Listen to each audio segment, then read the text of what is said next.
Another week of football means more risers and fallers, and today Jeff Bell and I are going to talk about some of the biggest risers and fallers coming out of week 6.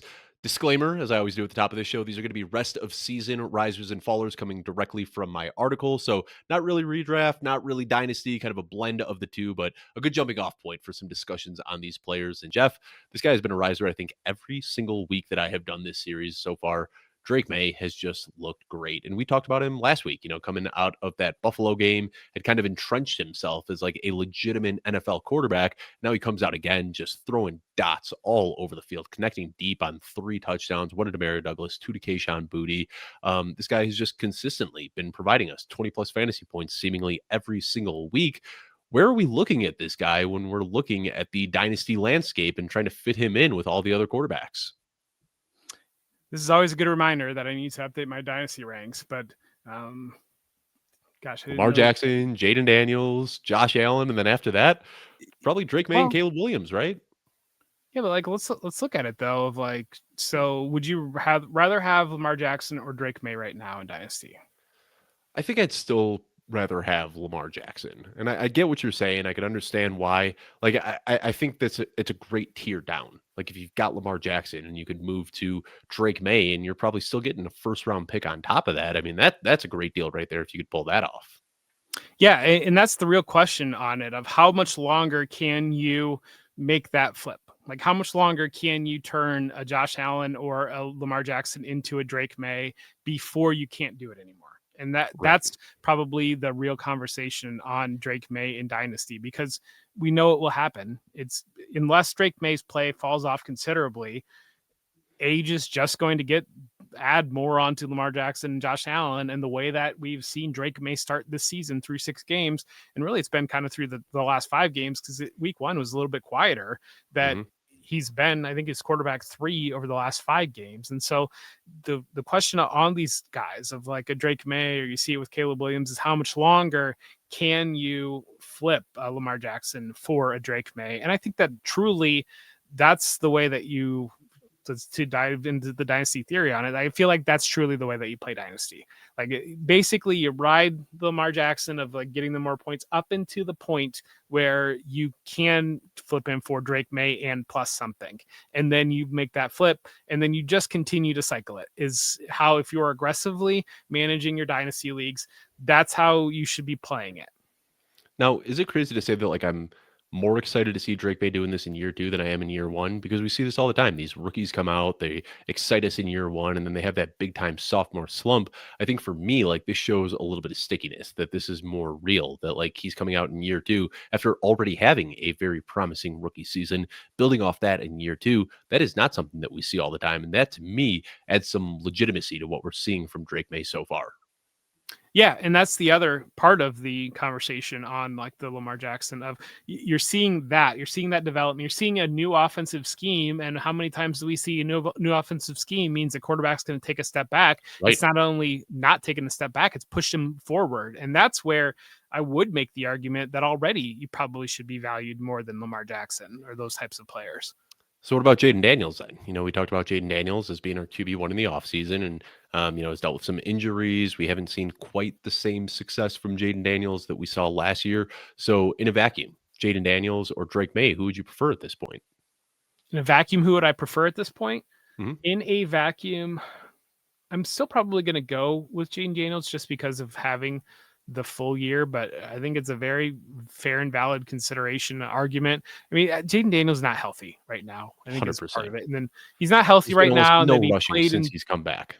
Yeah, I played in bad weather last night, and you say almost no rushing, and I still think he got up to like 40 rushing yards last night. Right. So, it didn't feel like it though, because you didn't have like that big. I think he had one run that was like 26 yards or something like that, where it was frustratingly just like slipping out of the hands of every Bears defender. But outside of that, like we haven't seen a lot of the designed rushes. We haven't seen the big plays. It has kind of been coming out of necessity that we've seen some scrambling here and there, but nothing like the rushing we saw last year. Right. And that's where the conversation comes down. These guys are the same age, and with Jaden Daniels, you have that opportunity to have 100 rushing yards any given week. Drake Maye is 2 years younger, if you remember. Jaden Daniels, old prospect. Drake Maye, young prospect. Same step in their career, but you're getting an extra 2 years from They're Drake the Maye. same age. They're quarterbacks. They're the same age. They age in dog years. They're going to play until they're 38 years old. At this point in their career, they're the same age. Now, Right. no, like that's, yeah, I hear you. And if we're talking about running backs, sure. But quarterbacks, every expectation You're is young or gonna you're develop old. the next 12 to 15 years. Yes, you're either young or you're old, basically. Yeah. You're Drake May one day, and then you blink and you're Joe Flacco. It happens quick. I mean, jokes aside, though, like it does feel like just 5 years ago, like we were talking about Aaron Rodgers, like, oh, he's still just 33. He's got years ahead of him. And like, it does happen pretty quick that these guys do age. But Jeff, let's talk about another riser here. And this is the guy that I kind of alluded to at the end of the last show that we recorded. Tyjae Spears, big riser for me. There's a few things that go into this. One, like you just look at the simple production. Like he has been handily outplaying Tony Pollard. And yeah, it's, very limited 2 weeks ago. We saw that role grow a little bit, but averaging almost twice as many yards per touch. And he just has some juice that Tony Pollard doesn't. Like Tony Pollard right now, the fewest yards after contact per attempt of his career. He hasn't had a broken tackle rate this low in 4 years. Meanwhile, we got Tyjae Spears coming out here and just 5 touches, breaking 3 tackles. He logs a breakaway run of 12 yards. I mean, we're seeing juice from Tyjae Spears that Tony Pollard just doesn't seem to have anymore. I can't help but feel like Brian Callahan, last year was his first year as a head coach. One of the first signings that they made in free agency was bringing in Tony Pollard. He rode Tony Pollard hard for the entire year. And I feel like he got a lot of value out of him. And he almost felt like maybe there was some sort of like indebtment to Tony Pollard for like kind of what he did helping him as a new head coach. But I think a fresh set of eyes in here. I don't know how you can look at what Tony Pollard's doing and then look at Tyjae Spears and make the decision to continue putting Tony Pollard out there as the RB1. Well, we've talked about these types of situations in the past, and we talk about Tony Pollard is being thrown into a car crash every single time he touches the ball, and then you got Tyjae Spears operating in space, and so of course, like Tyjae Spears is gonna every metric is gonna say he's more explosive because he's being put in an opportunity to be more explosive, and it's like we talked about with Tampa's running backs, how last year Rachaad White is getting banged up in the middle all the time, and then Bucky Irving would come in running in space and like, look how explosive he is. And then we have that little sample this year where Bucky Irving is just getting slammed to heck, like in the middle of the line, and then they bring in a fresh Rachaad White and like, oh my God, like who's this guy? Like, how is this guy not playing more? And we just see it over and over again. And the numbers back that up. I want to say Tony Pollard last week saw a loaded box, 8+ defenders. 60% of his carries last week. That was the highest rate in the league. Yeah, I mean, Najee Harris and Jaylen Warren is the easiest way to paint this. Ezekiel Elliott and Tony Pollard. I mean, I remember when Tony Pollard was the young spark plug that was coming in here on soft boxes, and we were saying like, give this guy the workload, and now he's got it. And it's like, wait, now we've seen 8 guys in the box, and he's only averaging 2.5 yards per carry. What happened? Yeah, but before Najee Harris got hurt this year, like there was a couple games there. There's a window there. Like, who's this explosive guy? Like, who's this guy? And it's just, I mean, the things that a primary running back are asked to do are unnatural things to ask a human body to do is probably a big part of it.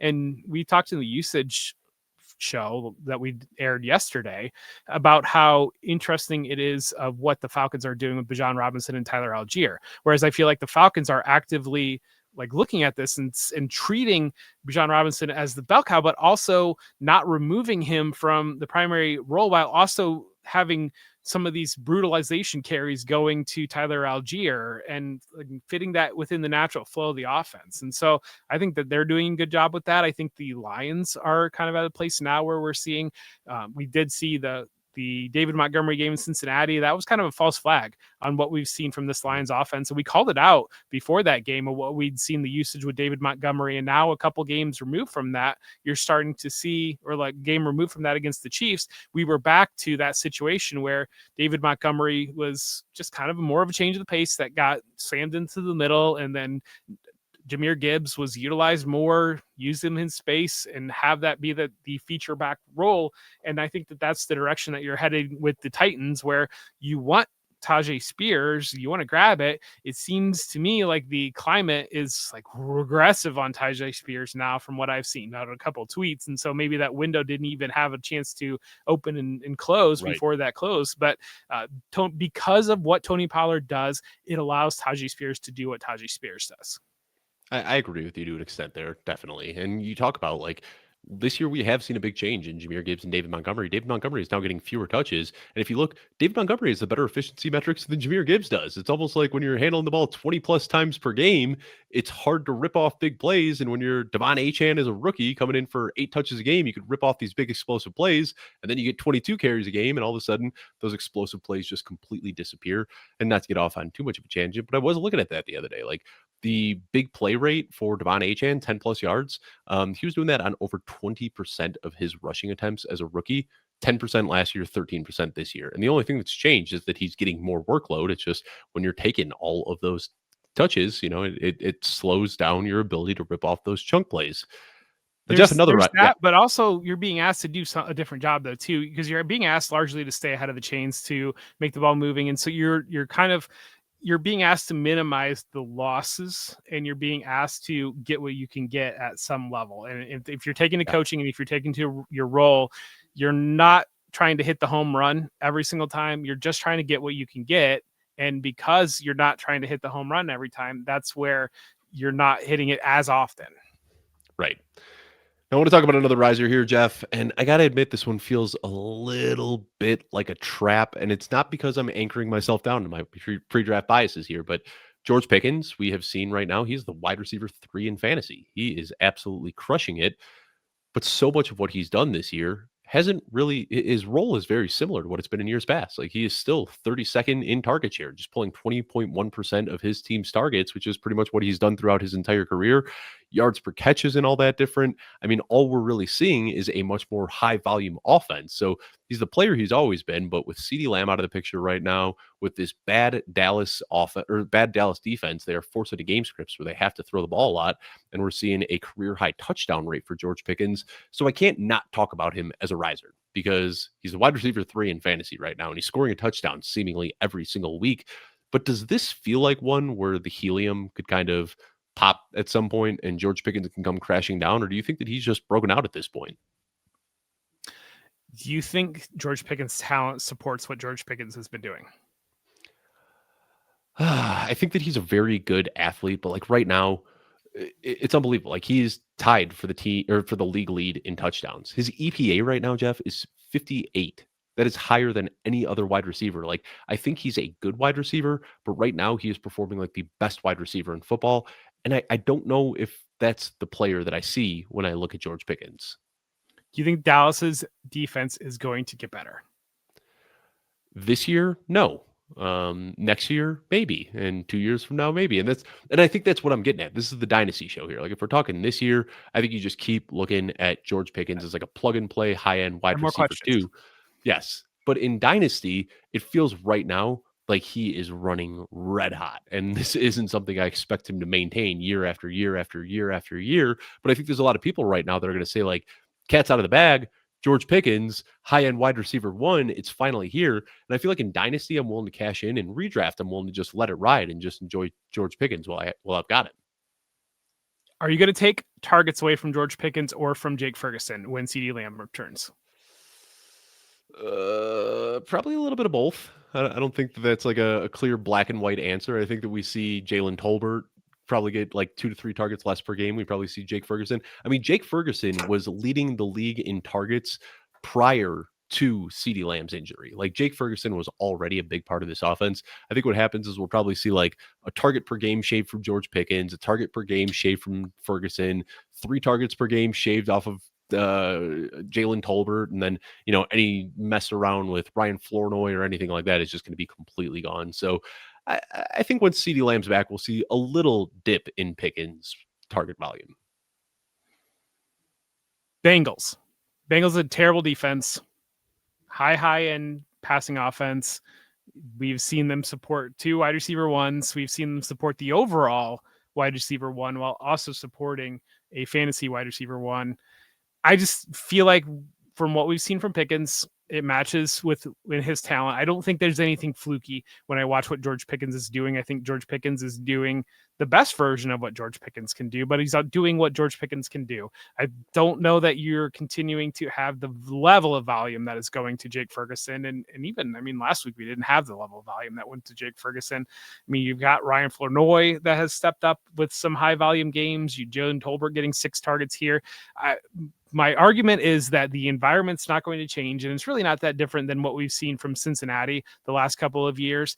And the talent isn't going to change from George Pickens. And there's ample opportunity to siphon off things from other players to give them to CeeDee Lamb. And so that's where is George Pickens going to? So George Pickens has touchdowns in 5 consecutive games. The only Dallas Cowboys wide receivers have touchdowns in 5 consecutive games have been Dez Bryant, Terrell Owens, and Michael Irving, and now George Pickens. So that tells you like the level that he's playing at, but at the same time, that's the level that he's playing at. The other thing too, is he's an expiring contract. And so you're looking at either he's going to hit the market and some desperate team, maybe in Buffalo, New York, but some team out there might say, hey, he's going to be a wide receiver 1. Let's buy him to be the wide receiver 1.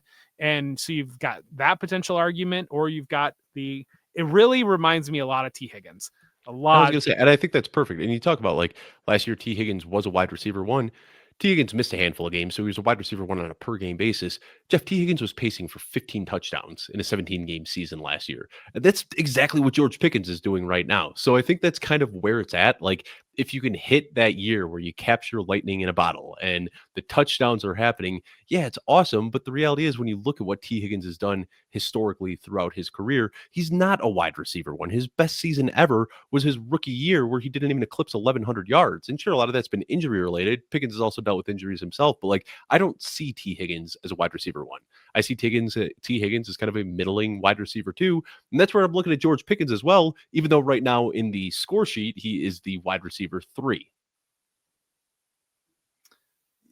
Do you think anybody's going to buy him like as the wide receiver 3? Because I think what people, your exact case is what you're selling it into. Basically, you're selling it into like everybody's thinking, well, he's running hot. I don't know that it's sustainable. CeeDee Lamb is coming back.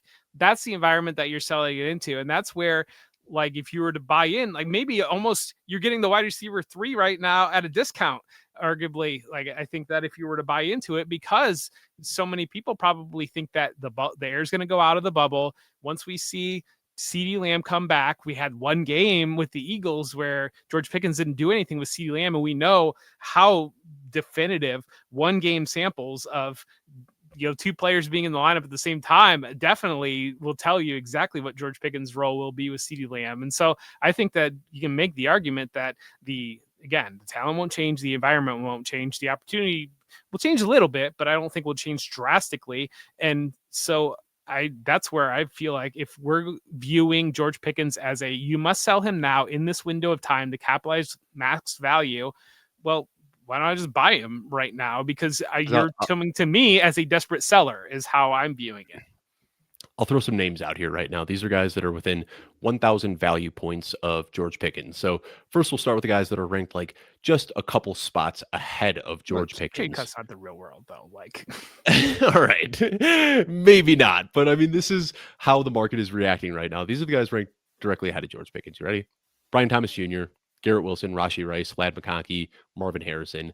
I'd prefer all of those guys ahead of George Pickens by a landslide. Now, when we look at the guys that are below George Pickens in value, these are guys that like I don't even see as like huge dynasty buys, but guys that I'd prefer ahead of George Pickens: Xavier Worthy, Zay Flowers, Quentin Johnston, Jordan Addison, Ricky Pearsall. Like, do you prefer George Pickens to all those guys that I just listed right there? Like, let's have some real conversations here, though, because it's like Garrett Wilson and George Pickens. George Pickens is younger than Garrett Wilson. George Pickens is in a better situation than Garrett Wilson. George Pickens is scoring more fantasy points than Garrett Wilson. George Pickens. I'm not trading Garrett Wilson for George Pickens. I'm not doing that. No. But something on top of it, Ladd McConkey or George Pickens, they're roughly the same age. I mean, some of these, like, you're dismissing them off the cuff, but I mean, shouldn't we be looking at that and saying, well, maybe we should be going the Pickens side here? I don't think I would, because in Dynasty, I do want to look at those sticky metrics, the target share and the targets per route, and like the ability to draw targets. I think is one of the most important things in Dynasty, and that's something that even though George Pickens is hot right now, like he's got the yardage and he's got the touchdowns, he still isn't commanding targets in an offense without CeeDee Lamb. Like it still just isn't there right now. All that's He's happening been right really, now is we're seeing his profile has been inflated because Dallas is throwing the ball more than any other team in the league.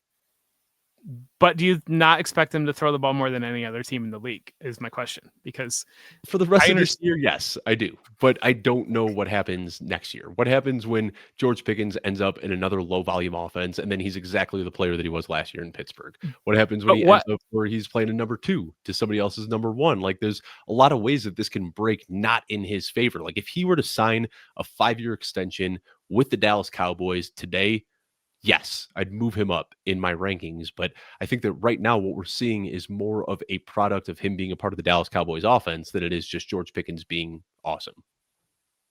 Okay, now say he does this all year long, and Mhm. all of a sudden he's a top 5 wide receiver. He has 18 touchdowns. He has 1,800 yards in an environment that we know is very, very conducive to that. But what happens to that profile? Now all of a sudden the argument, well, he couldn't draw targets. Like, well, I mean, he look at these targets that he had and look at the production that he's look at all these touchdowns that he had. Like it's the profile changes dramatically. And so that's where I'm saying on if you were to sell him right now, are you selling potentially low on George Pickens? Because if he does that through the whole season, then we're having a different conversation, regardless of if he goes to a new team. We know that these guys that score 18 touchdowns, they go to a new team, they're also going to score 18 touchdowns on that team, because what we saw last year is exactly what's going to happen this year. Yeah, and I think like I get what you're saying. That like maybe you could sell high after the season is over, and there's going to be some excitement if he does hit the market as an unrestricted free agent. But again, Jeff, like when I look at that target share, that is just what But like concerns if me. they're Kenny Pickett targets, like why do I give like you can draw Kenny Pickett targets like at some level? It's like okay. Fair, and I mean, like, he couldn't pull him in that one, but, like, let's say, I'm trying to think of some other teams out there, like, what if the Tennessee Titans bring him in? Then we're looking at the same We thing where couldn't it's draw like, well, Justin how you Fields bring targets. Like yeah, I mean, like, even what I'm saying right now, though, Jeff, is that he's not drawing Dak Prescott targets either. It's just that this offense is the passing pie is so big. When you look at his target share right now, 20.1%. He's in the same area as Michael Pittman, Devonta Smith, Cooper Kupp, Cortland Sutton, Jerry Jeudy. Like that's the level of targets that he's drawing right now. It's just that they are high value targets on a good offense. But you can't predict that George Pickens is going to continue playing with a good quarterback on a high volume offense for the rest of his career. And in Dynasty, like I'm betting long term on these guys. And I don't know if Pickens, this feels like the perfect situation right now where he gets to operate as the number one wide receiver for Dak Prescott on a team that's throwing the ball 45 times a game. And that's where my fear lies long term with Pickens. yeah, one, I tend to believe that when you're players that are scoring a lot of touchdowns, I think score a lot of touchdowns. Like, especially like in 1 year samples, I think that you just run into some situations where I think it's very rare where you get a guy like Pickens that's just like scoring every single week, and then like the second half of the year just doesn't score at all. It seems to be that you either get the Trey McBride, Deontay Johnson, like this guy cannot get a touchdown to buy his life, or you get the other side where how did this guy score 14 touchdowns like that? I feel like it's very, very fluky, like 7 touchdown seasons when you've got 5 in a window, like don't really happen. So that's part of it. It's just the T Higgins argument, I think, is a lot of it when it comes down to it. And I understand there's probably some advanced stats that might say that T Higgins is clearly a better player than George Pickens. I think George Pickens looks like a I pretty think they're good very player similar right now. profiles. I I think they're I think very, the very similar profiles for George Pickens and T. Higgins. and the argument for T Higgins prior to signing, the argument for in Dynasty for T Higgins was always either he's going to go sign and be the number one receiver for a team, and we've seen what he's done as a number one receiver for a team, which we see what George Pickens is doing as the number one receiver for a team right now, is the number 3 wide receiver in fantasy, or he's going to remain in this very, very rich environment. And so like there's a win either way was always the argument for T Higgins. And I mean, 2 or 3 more weeks, one game with CeeDee Lamb. If he goes for 125 when CeeDee Lamb comes back with a touchdown, all of a sudden that week 1 data point is a little bit less relevant than it might be right now. So I think T. Higgins is kind of the perfect argument for selling George Pickens, if you will, because we've seen when T. Higgins is in a good environment and he is a part of a Joe Burrow-led offense, he's unbelievable. And what we've seen over the last 4 weeks is that he's pacing for 550 yards on the season. And I think that's what happens when you take a player with that sort of profile and you remove him from a great situation. Then you're looking at more of a wide receiver 3, which is what George Pickens was last year with Pittsburgh. With Justin Fields. And Russell Wilson.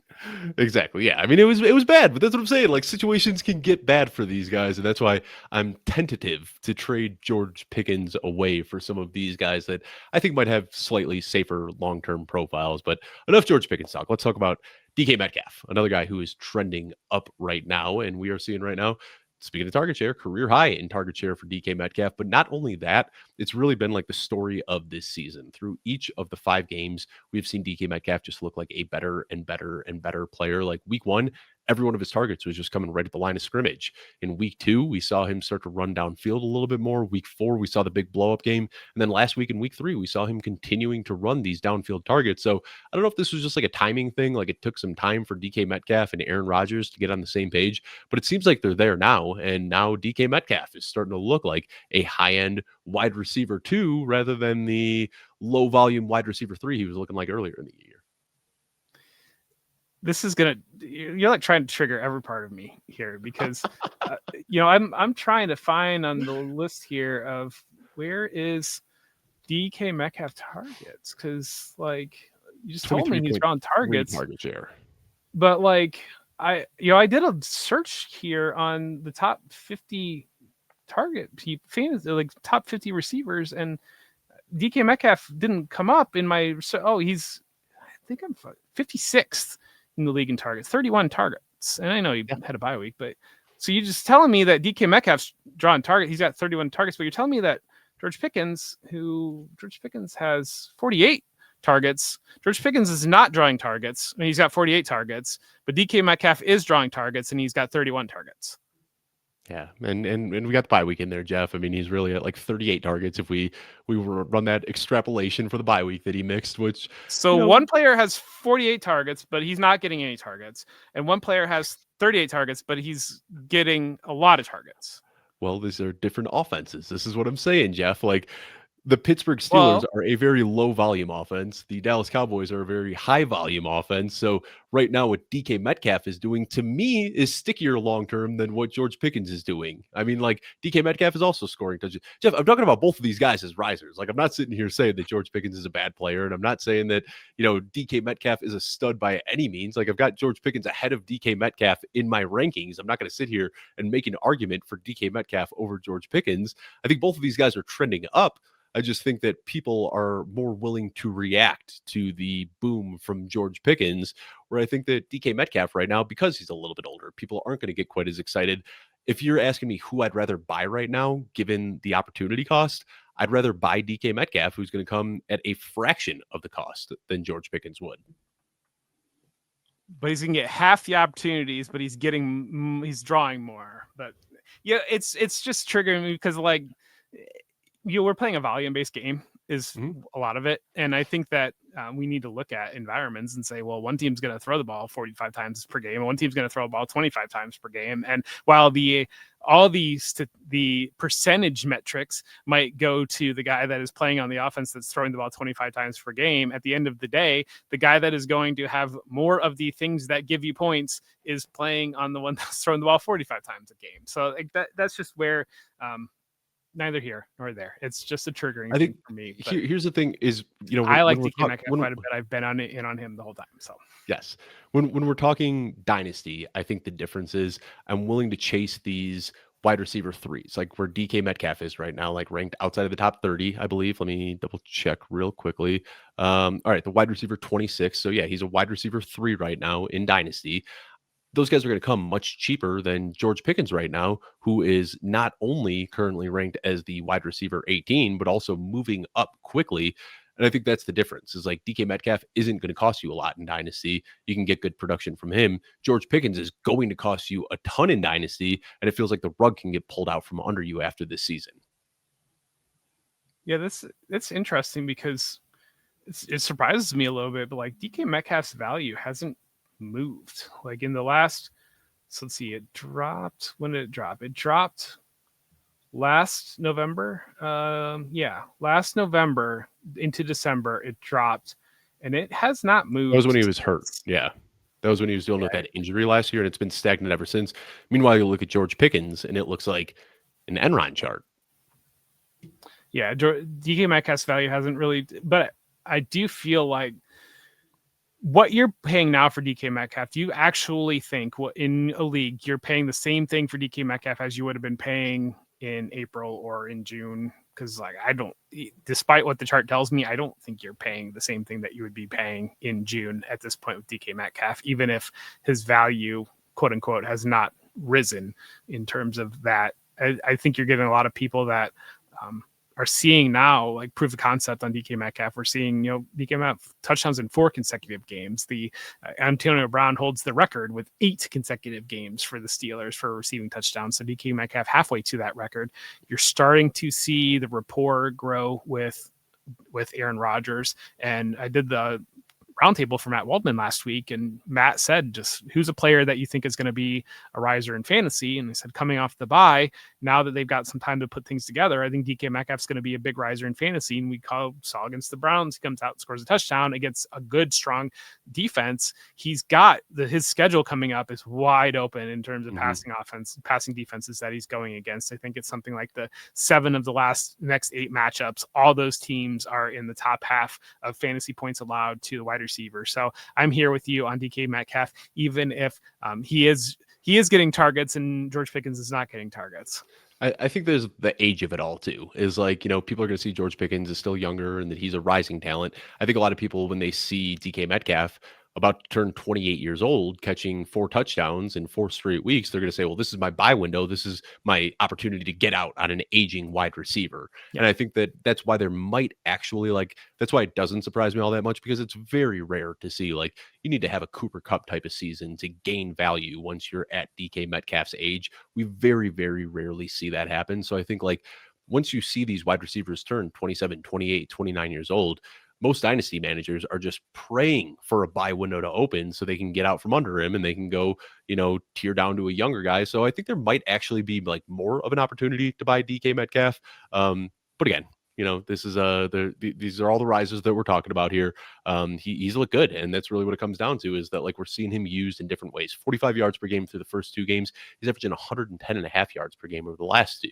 I mean, we keep throwing around the genie's out of the bottle, the cat's out of the bag, tube's out of the toothpaste, however you want to say it. But DK Metcalf has now emerged as that wide receiver 1. And then last week with no Calvin Austin, we saw DK Metcalf, he pulled 69% of the team's air yards. That's higher than any other wide receiver pulled last year. So now it's not just those short targets that they're trying to get him the ball at the line of scrimmage. Now he's running downfield and he's getting targets there as well. And with Calvin Austin out, they didn't even put in a Scotty Miller or a Roman Wilson. They just said, we're going to throw Darnell Washington and Connor Hayward, and we're gonna start having Jalen Warren run more routes, and Kenneth Gainwell is going to be on the field a bunch. So I think that what I'm seeing in Pittsburgh is DK Metcalf is the only receiver that matters. They're going to build game plans around him, and then everything else is just kind of moving pieces to help open up the game plan for DK.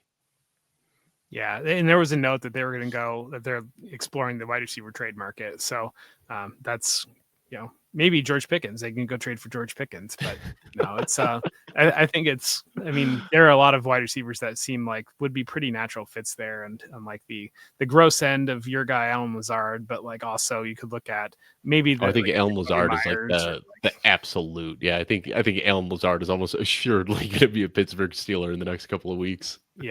Yeah, but I like a Jacoby Myers would be a perfect complement with DK Metcalf, what we're seeing in DK Metcalf's game. And so I do think I'm very much in on DK Metcalf. I think he's a big riser, and our friend of the program, or we look up to him quite a bit, JJ Zacharyson has done a lot of good work in the dynasty space. And I know JJ had a study that I listened to, it was about a year and a half ago or so, saying these veteran guys, once they hit the cliff that DK Metcalf hit in value, it just doesn't rebound in terms of value. You just get in a situation where you go from DK Metcalf of like, this is kind of like his baseline now is his value now. And then you start to get into these, like the Mike Evans and Keenan Allen swings where like, if he's got a down year at all, it's like he's in round 12 of a startup. And then like he could rebound back to round 8. But the idea that he's ever going to go back to round 5 startup pick is not going to happen.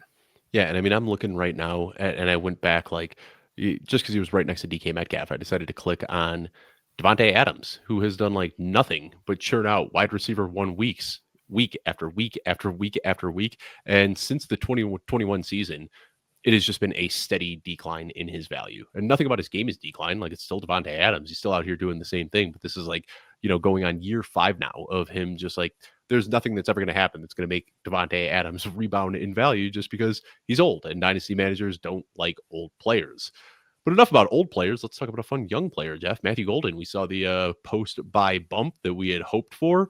156 scrimmage yards through his first 4 games combined, and then comes out in week 6 for 102 scrimmage yards. 2 of his receptions came 30-plus yards downfield. We saw some of the fun usage that we'd expect to go to Jaden Reed, an orbit motion screen, a jet sweep. It seems like now they're starting to play around with Matthew Golden a little bit more than we saw through the first month of the season. And I'm just buying in saying like, they need somebody to step up opposite Romeo Doubs, and Matthew Golden seems like the obvious guy there.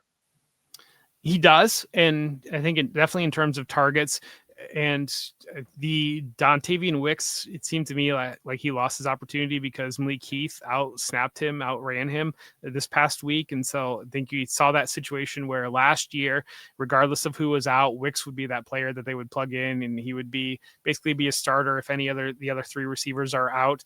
The interesting one is Christian Watson, because we're watching return there, and Christian Watson really needs to be on the radar in a way that I don't know that Christian Watson's on the radar right now, but Christian Watson seems to be pretty close-ish to coming back, and that's where I think you could see a situation where Golden falls into Jaden Reed's role, basically, and then Watson steps into being the receiver opposite Romeo Doubs and kind of having that outside role. And while it's frustrating of Jaden Reed not getting all the snaps, he was getting the volume, he was getting the opportunity, and he was producing for fantasy. And so that's where I think that Golden probably settles into when Watson returns, of having Watson and Doubs as those 2 primary outside guys, and Golden gets pulled off the field for 2 tight ends. That's a little bit more than we would like, but at the same time, he's still very, very relevant for fantasy. I think the big thing with the Packers, just seeing Romeo Doubs really step up as a true number 1 wide receiver. I think we're pretty close to getting Romeo Doubs is like in some of it's the explosive games have to come through touchdown production probably for him. I don't know that he's that type of receiver that's going to have those 180-yard games randomly, but he is that type of receiver that he's the very best player in the league at running a goal line slant. He is, yeah, and he's also just got that kind of Juwan Jennings of it, where he just like always has a feel for where the first down marker is. He's an exceptional blocker as well, and that's why he never comes off the field, because like so much, I don't want to say of Josh Jacobs' success is due to Romeo Doubs, but like he is so good at just like eliminating that defensive back and allowing Josh Jacobs to get upfield. And Jeff, since we're talking about target share on today's show, Romeo Doubs higher target share than George Pickens. Just wanted to slip that in there. All right, let's talk about Tre Tucker. What was it? Let's see, how many targets does he have? Well, it's a lower volume offense, and that's 64, 28 targets. So Romeo Doubs is getting targets. He's got 28 targets, and George Pickens is not getting any targets at 48. So Tre Tucker, Jeff, this is another big riser for me. And I don't know, maybe things are just getting like a little bit weird in Vegas, but we have seen Jacoby Myers is just like slowly slipping after a real nice first 2 weeks to start the season. Then we saw that big breakout game for Tre Tucker, and we start hearing weird stuff. Like the broadcasters during that game I was listening, they said Geno Smith said that Tre Tucker is his favorite target, and I started digging into a little bit, and I saw Geno Smith was comparing him to Santana Moss in the preseason, and we're seeing that target share slowly start to grow. So this is one that I'll admit, like after that big 145-yard 3-touchdown game that he had earlier in this year, I kind of chalked it up as a fluke, but Felt very, very proud of myself when he had a bad week after that big performance. But since then, it's been steady and he is looking good. And I'm just wondering, like, is this a real thing? Are we starting to look at Tre Tucker as like a wide receiver 3 flex play in your dynasty leagues?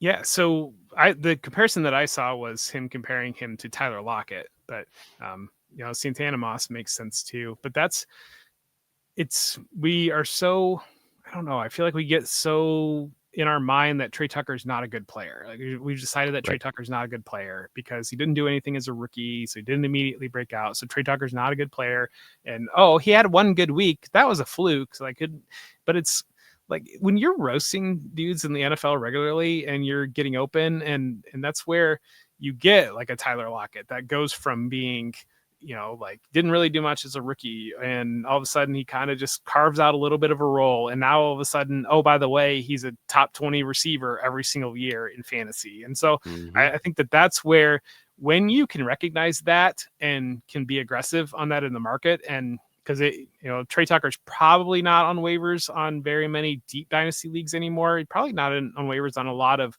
redraft leagues anymore, but probably the person holding Tre Tucker is thinking, I got to I'd sell like to right sell. now. Right. I've got to sell right now. Like this is my time I found something for nothing. Give me something right now. And sometimes I do feel like I go a little bit both ways on this, because I do like to sell some of these guys, because I feel like more often than not, you're probably going to be right if you're selling them and getting the value off of this. But when you're wrong, like that's a big miss. Like if I there remember was hype everybody. around Tucker I don't Craft want to going into compare. last. Yeah, I don't want to compare to Puka Nakua, but I remember like Puka Nakua was breaking out his rookie season, and everybody was screaming like, "Gotta sell, gotta sell, gotta sell, gotta sell." Sometimes it is okay to just like hold on to these guys that are performing. Yeah, exactly. And sometimes, yeah, I mean, Puka Nakua is definitely a great example of that, of like, the production that we're seeing is unsustainable. And at a certain point of time, if the player just keeps producing at that level, and then he sustained the production. And so now it's sustainable production. So, but I think that I don't think there's anything particularly fluky about Tre Tucker. I think my bigger probably concerns would be just the offensive environment in general with the Raiders and with Geno Smith at Yeah, this point, and then also just with they plug Brock Bowers in. What does that look like? But I think that you can see the situation and read the tea leaves a little bit of Jacoby Myers did ask for a trade. yep. Maybe they'd fall out of it. Maybe they do trade Jacoby Myers and Brock Bowers does come back, but Tre Tucker is still the number 2 receiver there.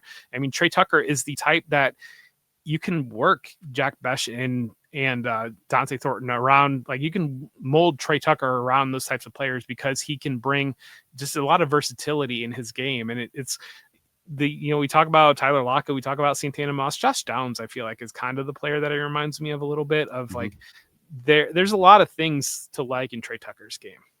Yeah, or like a Jaden Reed even. I mean, Jaden Reed kind of did it as a rookie. We're seeing Tre Tucker do it a few years into his career, but it's not uncommon to see these guys break out in year 3. And we talk about it all the time. Like we've gotten so spoiled with these like immediate rookie season breakouts that there's no patience anymore. But Tre Tucker was a round 3 pick, and like now he's starting to put it together. And you talk about like if Jacoby Myers gets traded, if Brock Bowers comes back, what happens if Jacoby Myers gets traded and then Brock Bowers doesn't come back and they just say, hey, the knee really needs the rest of the year to heal up and we're not feeling good about this season and let's just keep our guy fresh until next year. Then we're looking at Tre Tucker pacing for like 100 targets over the rest of the season. Like we could really see it blow up there. So Tucker is definitely one of those guys that not only a riser, but a riser that you can probably buy for really cheap right now and still just 24 years old, like much younger than I think people realize. Let's talk about a couple fallers here, Jeff. Kenneth Walker. Well, we had a Yeah, riser we didn't get to talk about that I would like to talk about. yeah, I was going to cut him as we were running a little bit tight on time, but yeah, let's talk about AJ Barner, another big riser. This is one where I think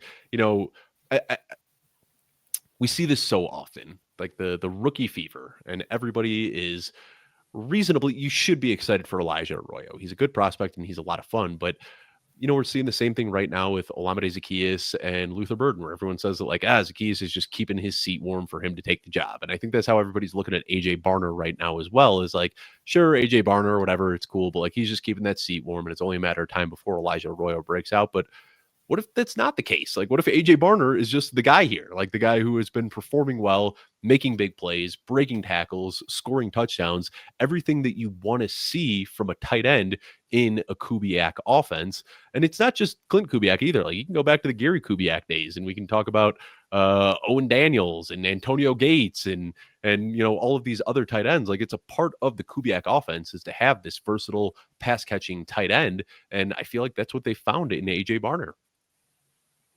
He did. He's been, he didn't do anything week 1. Since week 2, he's been, I think it's the wide receiver or the tight end 8 in points per game. And so, yeah, you're getting, and this is another guy similar to Tre Tucker of like, who's buying in on this? Like, but I think maybe you should be, because the part of it, if you talk about Elijah Arroyo, they can be on, Elijah Arroyo plays a different position than AJ Barner. I think is right. AJ Barner is in every down inline tight end, but also he's pretty good at catching the ball, and he was a pretty high end prospect, and he's on April 6th. On April 6th, Elijah Arroyo is going to be 23 years old, and AJ Barner is also going to be 23 years old. So they were born about a month apart. So I mean 11 months apart, but also like a month apart. But neither here nor there. You're going to have periods of the year where they're the same age. So to pretend that AJ Barner is just this old dusty guy that is just in the way, the Olamide is the Zacchaeus, like that's not the case at all. Like, this is a young player that is an ascending player that has locked down almost in every single down role in this offense that, like, I don't see why it would be going away. And I mean, there's targets available. There's obviously comfort there with AJ Barner and Sam Darnold. We saw Sam Darnold. I mean, he's not TJ Hawkinson, but at the same time, we saw Sam Darnold being able to support multiple fantasy pieces last year. And while he's not TJ Hawkinson, Cooper Kupp is not Jordan Addison. So like there's a chance where I think AJ Barner, I might even say, and I'm going to get skewered in the comments for saying this, but I think that AJ Browner, what I've seen from him this year in 2025, is better than what I saw from TJ Hawkinson last year. Like, coming back from that ACL tear, he did not look good. Like, AJ Barner, like you said, was a very good prospect. You look at his 3-cone time, he puts an elite score there despite being 6'6", 251 pounds. I mean, this is a guy who is quick and strong and fast, and just kind of got lost in the shuffle last year. There were so many moving pieces in this Seattle offense, and he just kind of got buried, didn't really do too much. And then, like we talked about with Tyjae Spears, a new fresh coaching staff comes in here. They get a look at all these players, and they just say, like, wow, AJ Barner, he can do all the things that we want a tight end to do. So I'm very much so buying into this one. But let's stick with Seattle and talk about the faller here. I already mentioned his name earlier, but Kenneth Walker. I mean, at this point, I think a lot of people just hope that he would run away with the job. He's got the mind-blowing efficiency numbers. I think a lot of people were hoping that he would take that big step forward in Clint Kubiak offense. We got so excited by the blocking schemes that we saw in the preseason, but unfortunately, we have seen almost a 50-50 split. I mean, like, you can really split it up, I think, like 55-45, but Zach Charbonnet has been way more involved than I think people really anticipated. So looking at Kenneth Walker here, I don't think there's any way to look at this besides him being a pretty big faller, right, Jeff? I would say in redraft, he's a crater. I would say in Dynasty, he's a buy. And all right. I mean, still what, just 25 years old? He's going to be free agent after this year. Right. Oh, it's still just 24, 25 Jeff. years old, just free agents. Yeah. And it's not even. Yeah, he was not a first round pick, so they can't. I mean, they could franchise him, but like, are you really gonna franchise a running back that you've put into a 50-50 timeshare? So I think that he's especially the way that it continues. I said last year that are they going to trade him?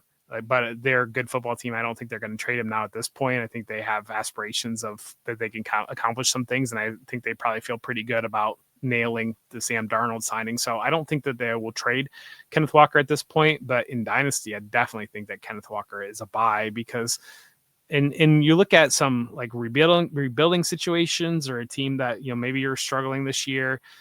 Walker is like that perfect piece where you buy him at a discount and he's in a better situation next year. But meanwhile, you're not getting production from him this year on a team that you're not exactly trying to win games on. And, your league mates can't call you out for tanking if you have anti-tanking rules, if you're running Kenneth Walker out there every single week and he's ranked as a running back 2 every single week, but at the same time, he's giving you 4.2 points.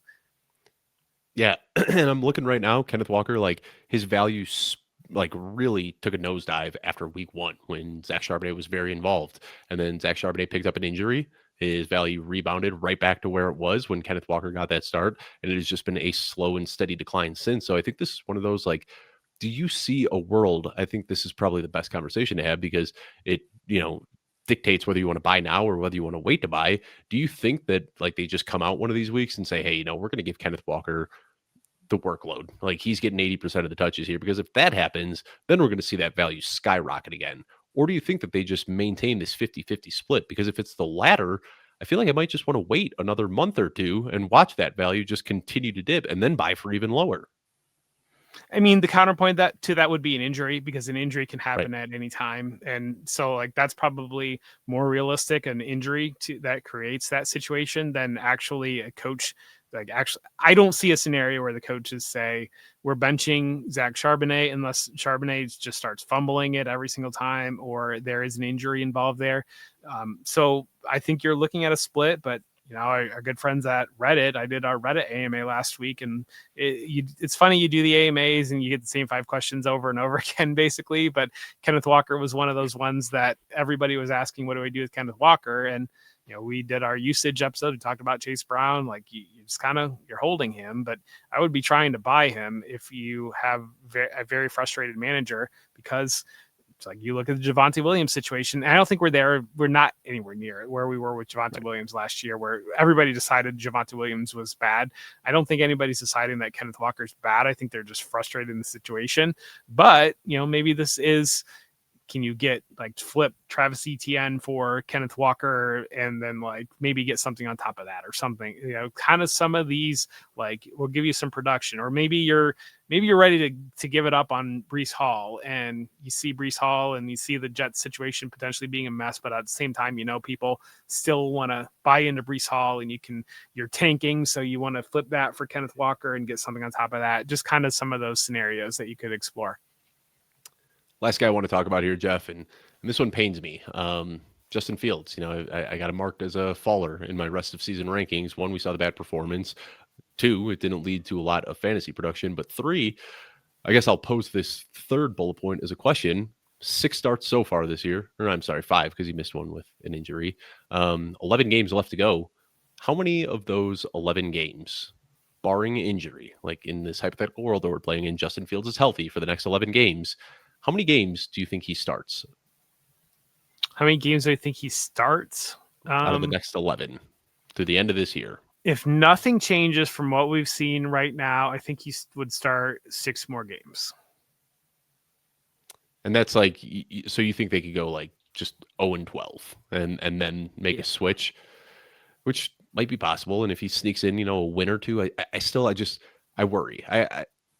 This is really tough for me. And I wrote about this today in Matt Waldman's roundtable article, because like, I do truly believe Aaron Glenn is a player's coach. Like we have seen that, like he speaks to his players in a way that not a lot of other coaches do. When they asked about benching Justin Fields, he was so dismissive of the question. Like it was just such a foolish question to even ask. It does seem like he really supports Justin Fields. And I believe that. And I think that's why he signed with the Jets, because they told him, hey, we're going to let you start this entire year. But on the other side of the coin, this is a first-year job for Aaron Glenn. Like he has worked hard to get this role as a head coach.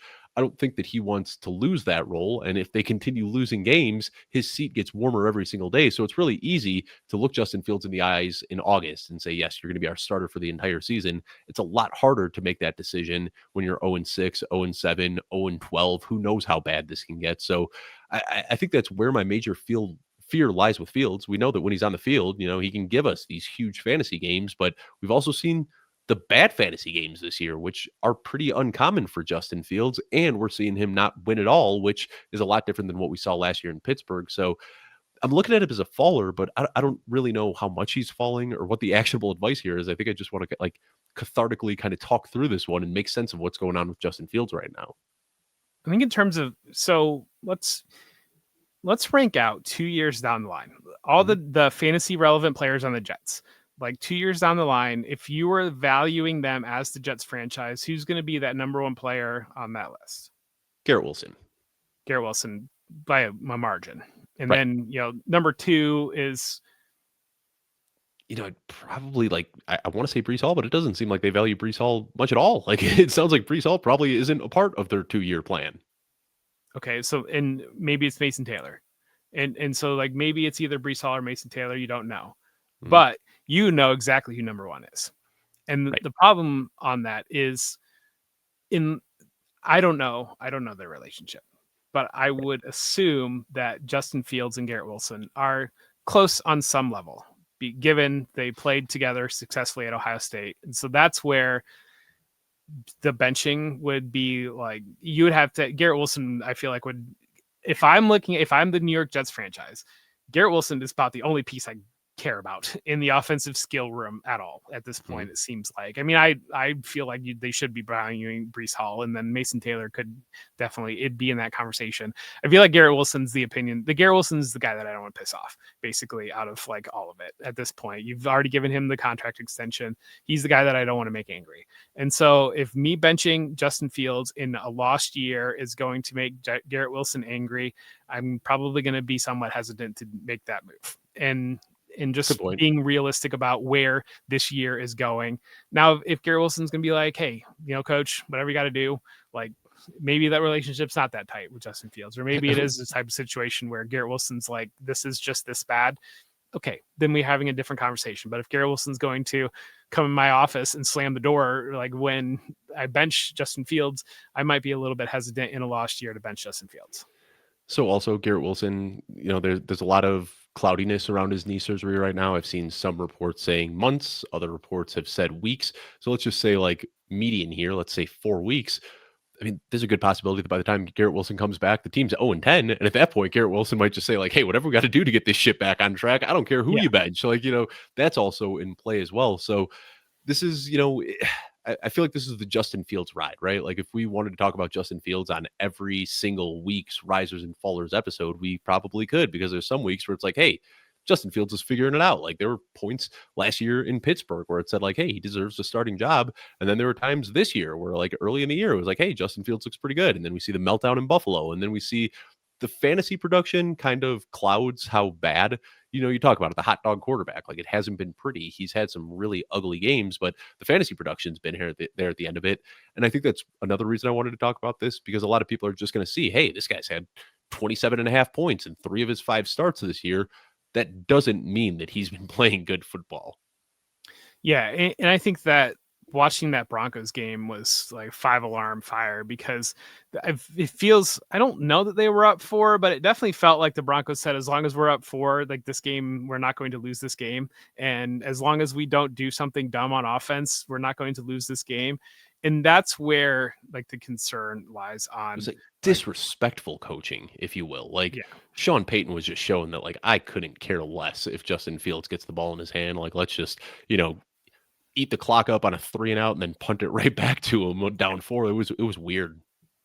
And that's where I think it's concerning from the fantasy angle of like, yes, we've had the games from Justin Fields, but teams like Dallas that can score points on the Jets are going to score points on the Jets because they're Dallas. And they know that they can't stop you. Teams with any semblance of defense and any level of concern about their offense making mistakes are probably just going to kill the games on the Jets. And so it's going to make it very difficult for the Jets to have fantasy production of like, you can't just kill the game on like, no matter how bad Geno Smith's playing, like you can't just kill the game on the Raiders, because Geno Smith can just bomb touchdowns out of left field with these wide receivers that he's got.